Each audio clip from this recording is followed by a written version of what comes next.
এবার গরু কুরবানি বাজারে প্রচুর গরু উঠছে ভাই। গরু হিসাবে আমরা মালে মূল্য পাচ্ছি রে। 3টে গরু নিয়েছি ভাই, এখনো পর্যন্ত একটা বোন হলো না। বাইরের পার্টি খুবই কম এসছে আর কি, বুঝেছেন। ওদের বেচা কেনার অবস্থা খুবই খারাপ। 4টা গরু নিয়েছি, এখন কোনো ব্যাপারই দাম কইনি, 1 টাকা দামও কেউ কইনি, কেউ জিজ্ঞাসা করিনি। এখনো বেলা 2টো বাজে, এখনো তো কেউ জিজ্ঞাসা করিনি। আপনার গরু 3 মহিনা গরু 1.5 লাখ, 1,20,000, 30 এরকম দাম বলছে। 3 মহিনা গরু দিচ্ছে না, তাহলে গরুর দাম তো কম না, গরুর দাম তো বাড়তি। তারপরেও আমরা গরু কিনতে পারছি না।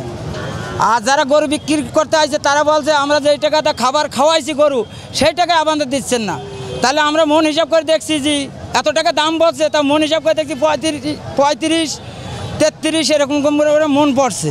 নগদ পেমেন্টে 500 টাকা পর্যন্ত ক্যাশব্যাক, আর লেনদেনে প্রতিদিন ডিপ ফ্রিজ এবং ঘন্টায় ঘন্টায় এসি টিভি সহ দারুণ সব গিফট।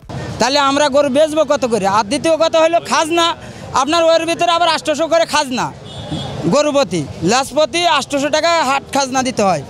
দিয়ে এমনি দিয়ে আমাদের মন 35 করে পড়ে। আগে পাস করা হয়তো গরুর আছে 620 টাকা, এখন আজকে ঈদের বাজার বলে আমাদের কাছে জোর করে 930 টাকা করে নিয়েছে। এখন জোর করে এখন হচ্ছে এত রিকোয়েস্ট করার পরেও সে কম নিচ্ছে না। আমরা গিজি গাঞ্জাম করলাম, কিন্তু তারপরেও হচ্ছে 30 টাকা জোর করে নিয়েছে, 900 টাকার কমছে তারা নিচ্ছে না। এর আগে গরু বিক্রি করলে পাস নিত 600 থেকে 620 টাকা, আর সেই পাস এখন ঈদের জন্য বাড়তি করে নিয়েছে 900 টাকা, আবার লিখার জন্য নিয়েছে 30 টাকা। তাহলে এরকম করলে মানুষ বাঁচবে?